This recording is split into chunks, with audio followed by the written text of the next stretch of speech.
music, R&B,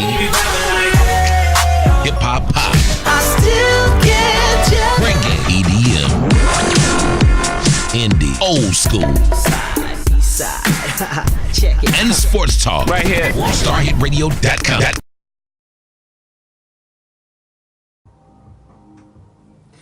Welcome to Connecting Atlanta Radio, hosted on the #1 fastest growing Atlanta radio station, well, thoroughly throughout the United States, WorldStarHitRadio.com.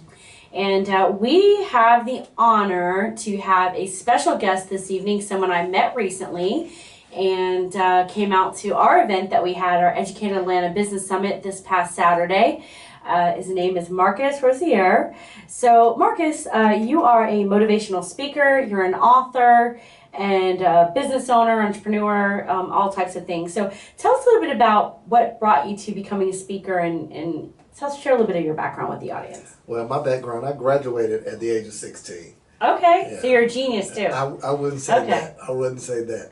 If I did, then I was. It's Then you gone. were, okay. It's gone. I've lost all of that. Right. But at the age of, I graduated at 16. By the age of 19, I dropped out of college, started a business, bought my first home, and had a few businesses going at the time. Went from that, and to make a long story short, went all the way down to $11.37. Like every entrepreneur, Right. you have your highs and your lows. Real estate market, I was into it. It's about 23, 24. Started working for a while, and once you've had that level of freedom for us entrepreneurship, to go back into a setting where you're an entrepreneur, so to speak, with an entrepreneur mindset, Right. it becomes difficult. It wasn't a bad environment. It was just I was used to being the person making decisions. So Right. made a decision to stop all of that. I was already having a business on the side and decided to launch back into it full time. And here we are, 2.5, 3 years later, making it happen. Motivational speaking, coaching, author. So you've been on your own now for 2.5 years. Yeah, I was at Florida State University for 5 years. And Okay. 2.5 years, I've been back into full-time entrepreneurship. Okay, so you went back and got your degree. Yes. Okay, all right, well that's good. So you've written a couple of books. So share the name of both the books that you've written.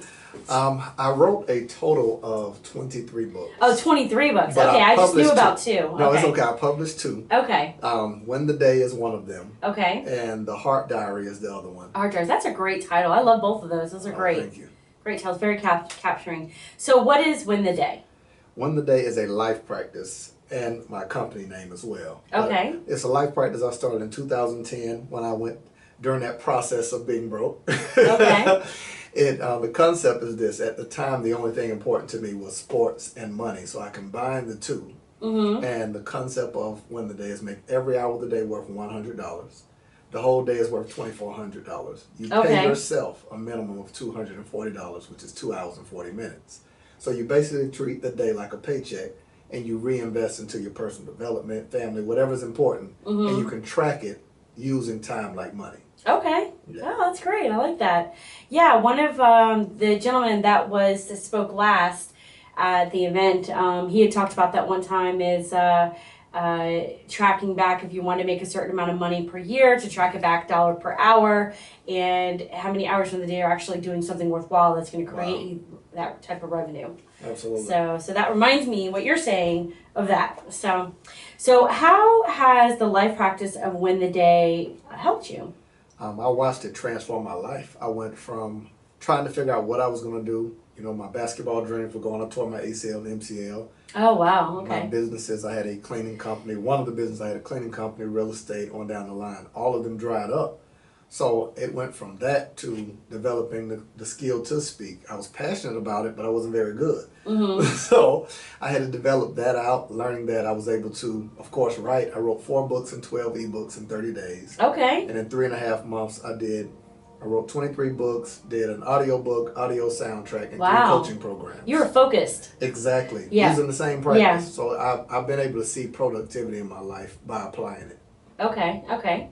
And what would someone do if they wanted to get some more information about the books? And maybe, do you have like a program around Win the Yes. Day? Like, do you have a workbook that goes with the book? Tell us a little bit about that. You're letting the cat out of the bag. Sorry. The 1 year anniversary for Win the Day is July 15th Okay. through July 17th. So that weekend I'm launching a motivational soundtrack, workbook, a program, as well as we're launching our tour starting then. But as far as working with me, I help incoming authors learn how to publish a book in 30 days or less. Mm-hmm. I walk them through the process, so I do author coaching, as well as those that are trying to get into speaking, media. I teach and train a course called Confident Communicators, how to gain clarity, content, and confidence, and be able to do that as well. Okay. And so where do you, where's your distribution like for your books? I self-publish, so it's all done through a subsidiary of my company, which is One Day Publishing. So I do it all in-house, which I enjoy. Mm-hmm. Because I got a chance to learn a lot that I wouldn't have learned if I just had someone doing it all. And So do they only go to your website to purchase the book, or is Yes. it distributed through other sources? They can go through my website. It's on Amazon as well, but I prefer my website. Win the day, right? Okay. It's on MarcusYRosier.com. Okay, Yrosier.com. Yes. Okay, all right. That way it brands your name and everything goes back to that. Absolutely. Okay. Did you purchase the domain for wintheday.com? Okay. I did. That's I have Win the Day, Let's Win the Day, and Win the Day is a tough one to get because there's so many people want that variable. Yeah, okay. But you got the .com, huh? Yeah, I have let'swintheday.com. Wintheday.com, Oregon beat me to it. Oh, okay. University of Oregon beat me to it. Oh, really? Yeah. Wow, that's crazy. So, the other book, tell us a bit more about that. The Heart Diary, man. Yeah. When did you write that? When? Yeah. I wrote it back it was last year sometime. Is it like poems or something? Or it's a combination of what it's hard to call it poems. I'll call it thoughts, but some people Okay. call it poems. Okay, Yeah. all right. The way it's structured, I sat still on a random Saturday and wrote it in one day. Wow. Yeah, I wrote that one in a day and was having thoughts about just the whole, what I call equal opposites of life. So, of course, you have times you cry, times you celebrate it. Right. On down the line, happiness, sadness. But I feel like your life stores a memory of all of it. And if you don't learn to interpret agree. it, you see every scenario the same. Right. So I wrote from a male's perspective and a woman's perspective. If your heart could really speak without pretending you're okay, without acting, what would it say? So that's why it's called The Heart Diary. It's as if you're eavesdropping on a diary that the heart is basically telling on you. Now, are you revealing a lot of who you are in that book? It's some of me, and it's my creativity. I enjoy. Okay. It's a book I enjoy writing because I tapped into it's like waking up. Mm-hmm. I've tapped into the emotions of what wasn't resonant at the time. Conversations I've had with women, the mistakes I've made, things I've done. I do a lot of life coaching, so I drew from those experiences as well as my picture of society. So I looked at it as if I were writing to my son, what are some of the things I want him to see from both perspectives? So it's man and woman. One of the things is I think about from the neighborhood I'm from or in society, there's this pressure of this whole no snitching ordeal. Right. And I talk about what would the Snitches get ditches, right? Yeah. So I think about what would the family structure look like if the same pressure was against deadbeat fathers, that if we put that same pressure of no stitching around men who didn't take care of their kids, what would communities look like? So one is that way. I speak from the perspective. Putting the pressure on the man to If there was that to social take care of your strain, kids and that social strain to where as men, if we made you uncomfortable or made you feel as if that is not cool, right, where you couldn't just hang out with us, you can't be around us if you're not doing that. Right, holding each other accountable. Exactly. So to it's doing the right things in life. Yeah. So it's everything from that all the way down to the man or woman who gave up too much too soon and lost himself in the process, and they're trying to figure out who am I. I was perfect at being a husband or a boyfriend or a girlfriend, but I'm terrible at being a friend. So how do I get back to that? Right. Oh yeah, that's true. Because you always say, like, if you're gonna get married or whatever, you want that person to also be your best friend and someone that's gonna accept you for the good and the bad, and someone that you can just reveal who you are to and them not run away, Some people don't have that skill set. Right. A lot of people don't. That's why there's so many divorces out there. So, so you've written a couple of books. You've done some motivational speaking. So if someone wanted to book you or have you come out, and you travel a lot, right? I do. I travel a lot, and I do. I speak for corporate, I speak for college, civic, as well as athletics, and I do a lot of trainings, which I enjoy. I enjoy speaking as well, but I enjoy trainings because you get a chance to walk people through a process, which is what I enjoy. I consider myself a transformational speaker versus motivational. The reason why I say that, I think my job, it's not important to tell people what they can do, it's important to tell them how to do it. And I think that's the missing link, to say, you can do it, you can do this, but how? So my niche is being able to take a person and give them detailed, oriented tailor-made strategy for their specific lives. Mm-hmm. And if I don't see transformation, then I failed. Yeah. There was a friend of mine, he was asking me the other day about one of these motivational speakers that's been around for about 15 years. A tall guy, I'm not going to mention his name, but he was like asking me about what I felt about him as a speaker and if like it was worth it to pay all that money. And I said, well, years ago, I went to one of his conferences through a job that I was attending. And even though I was an entrepreneur inside, I was like, okay, he's telling all these people the CEO of you, but he's actually not telling you, he's not providing application. Absolutely. And telling you how to accomplish that, because you can't be the CEO of you inside of a job where you're like an account manager or something like that. You know what I'm saying? Like, you can manage your accounts, but at the end of the day, those accounts are going to continue to go. Absolutely. Whether you're at that company or not. Absolutely. You know what I'm saying? So it's not really dependent upon you. As much as people love to believe that they own that job, they don't. So what you're saying kind of reminded me of that. And I think that was like the biggest things. I was like, no, I would never spend the money, even though he's got a lot of popularity. I was like, his books are probably really good. I'd read his books, but I wouldn't spend a lot of money on any of his packages or to attend his conference. I don't care how popular he is. Yeah. And that's just because I didn't see any type of application. So I think you've really hit the nail on the head where you're talking about the how-to, and this is whatever it is that you're looking to accomplish, because everybody has their own dreams and goals. You teach people how to accomplish that. Absolutely. How to get from A to Z or A to B or whatever. Absolutely. The thing that I've studied, like when I said from 2010 to now, I figured out everybody is in a crowded industry. Right. And we're all fighting for attention. At the end of the day, Right. whatever industry you're in, you need the attention of people in order to sell product, service, whatever you're doing. But I started studying and realizing, what is the difference? What's my separation? Why do they need me versus someone else when I'm coming into an industry that people are in? And the gap that I recognize between listening to those that speak and listening to those who listen to speakers is the lack of application or practical strategy. So everything that I speak about, I kind of cheat, because I don't speak about anything that I don't figure out the strategy first. Right, which is great. Absolutely. Or that you've either done yourself as well, right? The entire process. Yeah. Absolutely. And could actually, proof of concept, could study it, could see how this works, could try that out. So every person I talk to, I look to see whether it's a business, whether it's a person, whether it's life coaching, what is the crescendo points? Where, even if it's not 1 + 1 = 2, it'll happen tomorrow. Right. What is the gauge for us to measure it? Because for our whole life, if we can't measure results, there is no such thing as success without being able to measure it. Right. So right. That's what I That's think true. is the difference. That's true. And a lot of people just measure it by income, but there's a lot of other areas that help you, because then that just builds up, and then income just comes based off of everything else you've already accomplishing and measuring, right? I wholeheartedly agree. And I talk about that a lot. I always talk about what I call successful failure. You know, I think there's a great deal of success in the world, but most of them are successful failures. They're successful in one area, whether it be business, but a failure at family. Right. So what does it matter if a room full of people applaud while your family rolls their eyes and say, oh, I can't stand them? Right, right. That's terrible. You're a successful failure. Because those are the ones that you want to have love you and have you as being the most successful. You know what I'm saying? Absolutely. That's first before anybody else. Absolutely. Well, God, and then your family. You know what I'm saying? Then your career. So, but that's all of that. Being able to balance all of that into your life, I think that is that to me is the picture of success. Being able to balance it all and say you live a complete life rather than just being successful in one area. So, okay. So when I was speaking to one of my mentors on Sunday, he called me to see how the event went. He heard it went really well.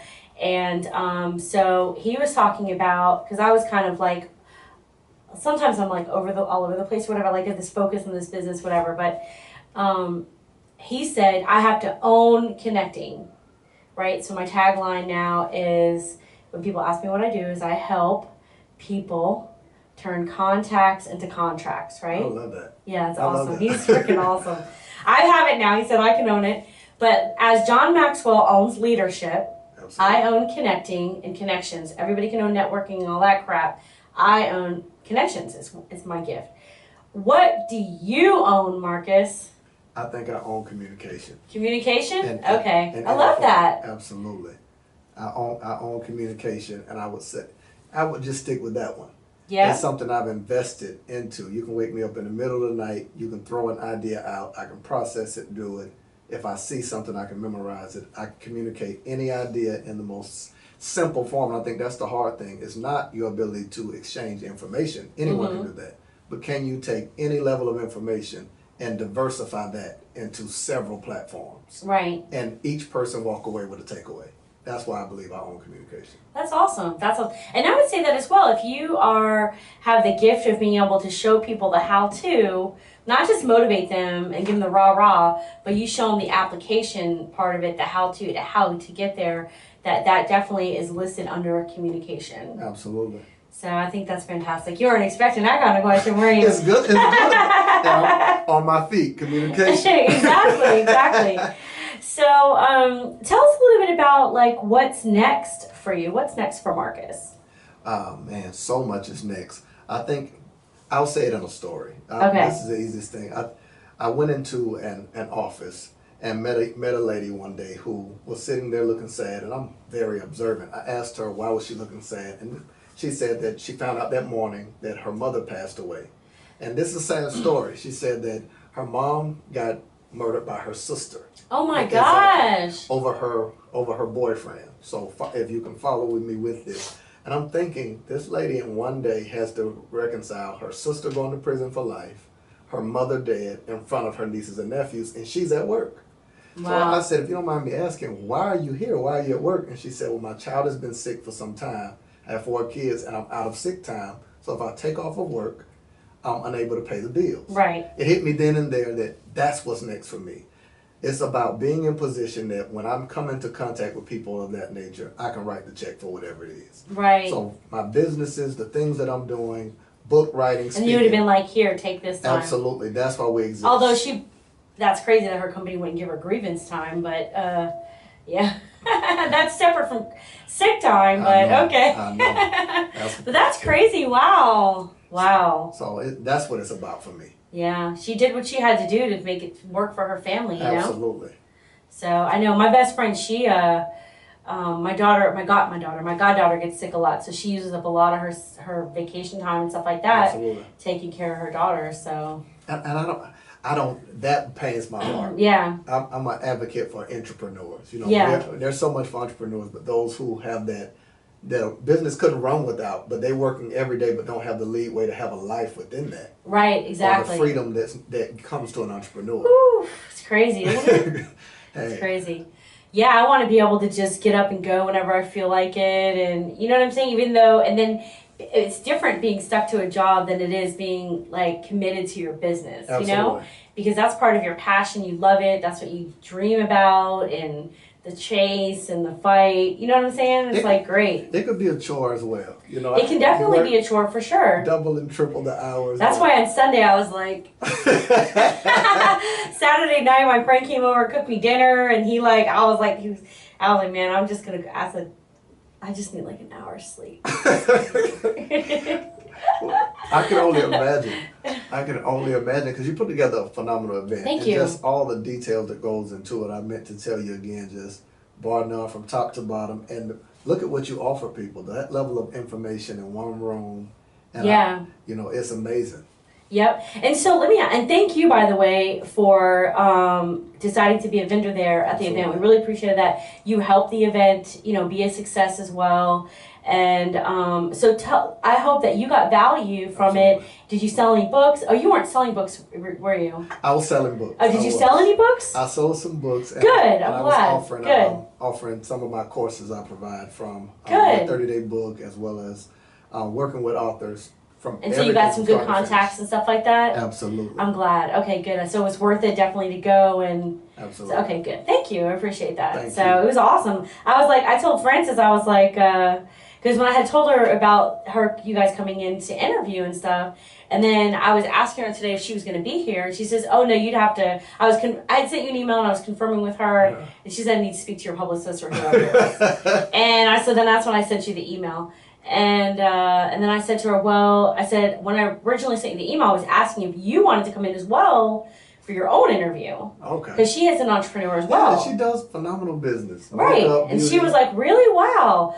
I'll have to I think it kind of scared her a little bit. You know what I'm saying? English radio, I don't know. Frances is phenomenal. Great friend of mine. She's awesome. I appreciate her making the connection to you. Yeah, and she just randomly, I was like, wow. So that comes back to which I'm sure you're aware of this and probably what you share with others, is you just never know who's watching Absolutely. What you're doing and the kind of impact that you're making without even knowing you're making the impact. Wow. At all times. Right. All times. Good or bad. My mother taught me that lesson. Everywhere you go, she said people make 11 different opinions about you in the first 60 seconds. Really? So okay, what are those 11 different types? Why would it be 11? That's a lot. That's what statistically it says. I'm not sure, but I want to make sure I control the narrative as much as possible. Right. Let me give you a few things to think about. So, where do you find that you make a lot of your connections? Oh, man. Through social media, referrals, in person? It's a combination of all of that, but speaking does it. Speaking, okay. I'm at a lot of conferences and I'm very active about it. So everywhere I go, whether it's Starbucks, whether it's sitting and enjoying myself, I speak to everybody, not looking for a connection. And I think that one of my ongoing quotes is truth that leaves the heart reaches the heart. You don't have to figure out where to put it. So if you're forcing connections, it doesn't happen. Right, But exactly. If you're genuinely responding and saying hello to people and speaking, it organically comes. So I'm intentional about some come organically by always being in the right environment. So events like what you put on looking up different meetup groups, always targeting the area that you want to be in. Right.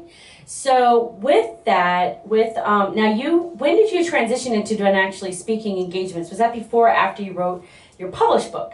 It was before. I was already speaking. I've been speaking now for about 8-9 years. Okay. But I really picked up into speaking much more and speaking with a different platform. Win the Day as a platform was about when I wrote the book. I finally started speaking at that as a platform. It was a game changer for me. Nice. Because the thing that I noticed that most people struggle with, at the end of the day, everything boils down to a level playing field of 24 hours. Right. So to show people how they can, that's what freedom is. The Yeah. more money you have, you buy back the commodity of time. Correct. Which is the only thing you can never get back. Exactly. Yeah. So I help people alleviate the stress of that and be able to increase productivity. Right.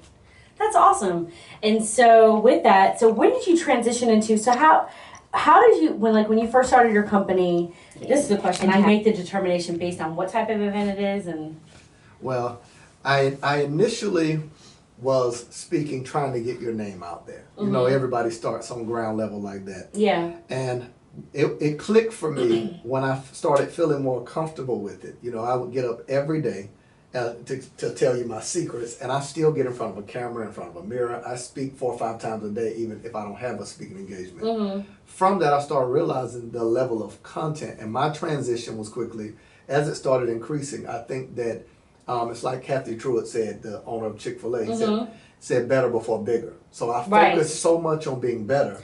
Okay, the quality, yes. Yeah, that it forced me to be bigger. And as a result of that, I recognized that whenever my time became more valuable, the demand started coming in, I started putting in hours and hours, and I felt like that demanded a certain level of pay.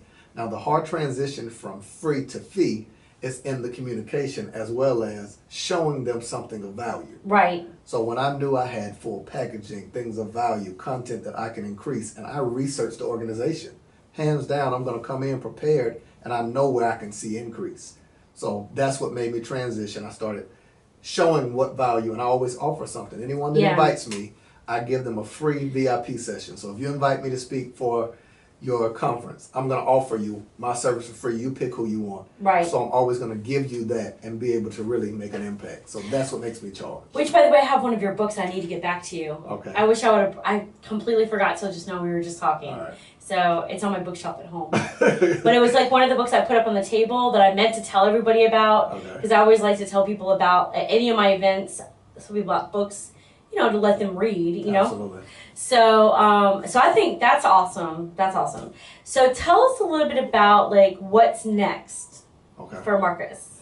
So what's next for me is to continue to speak. I think I have a message to get out.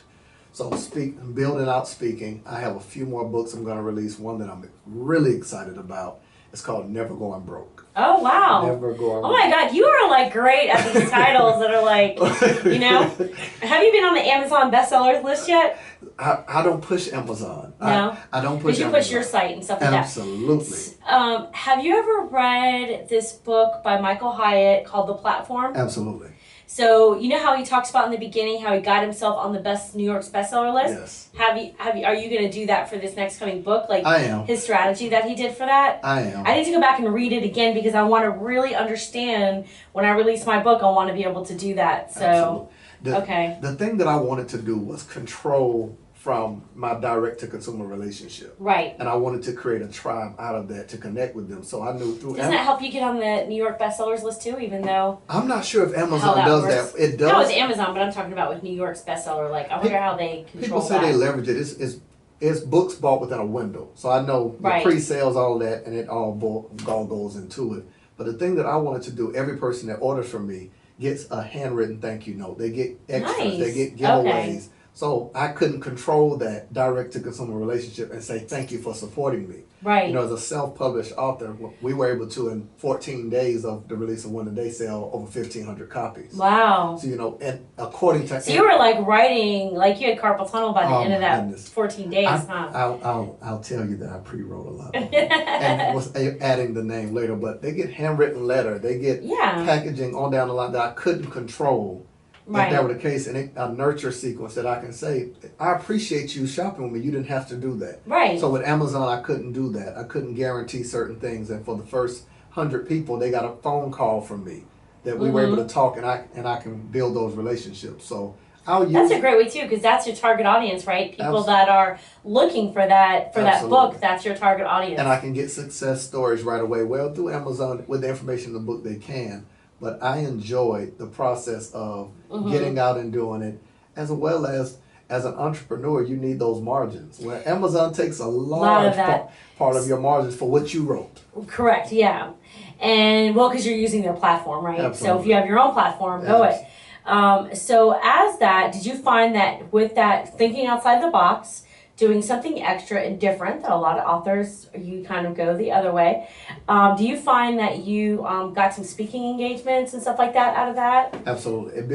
It built much faster. Now, I can't say because what I did, I was on Amazon. What I did was put it on there and just didn't tell anyone. Right. So I still got some sales through Amazon, got some leeway that way. Why not have it up? It doesn't cost you to put it on there. Absolutely. If they market it out and get you some deal, who cares? Exactly. You know what I'm saying? And for some people, that golden bridge of consumer trust, that some people only trust shopping on Amazon. Right. So I was able to see a great transfer of speaking engagements through it, as well as I got out and hit cities. You know, I was able to broker my own speaking tour. So we did 14, 15 cities initially, and anyone that knows that journey of a self-published author, that's a great thing. We hit about 20 schools from colleges to high schools, and we're about to go again. And so you spoke during that time, right? Absolutely. Okay. Absolutely. All right. That's did more so a speaking tour and book tour, so we brought the two together. And so then afterwards you sat down and signed all the books for people that bought books, right? I don't even consider myself a writer. I'd rather speak any day of the week. Wake me up at 4 a.m. and we can get it done.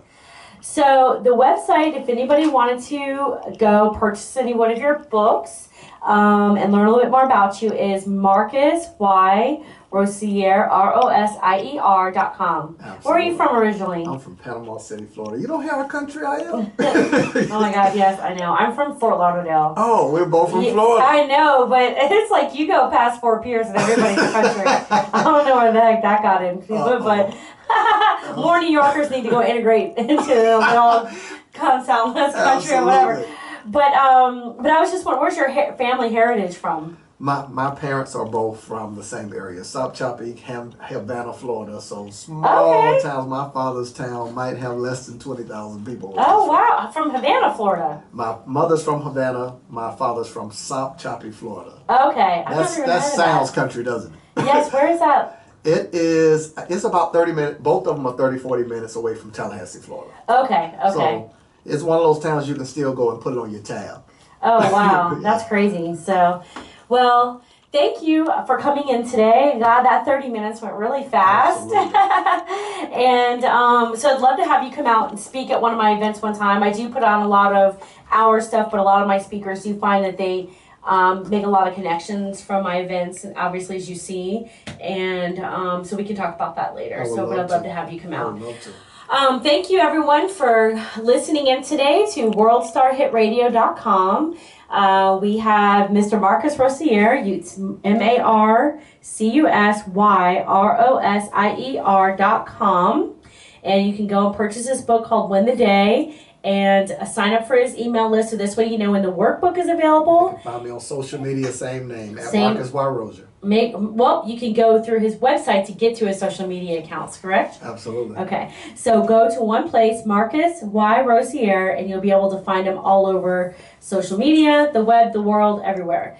And thank you for listening in to Connecting Atlanta Radio on the #1 hit radio station, WorldStarHitRadio.com. The hottest music, R&B,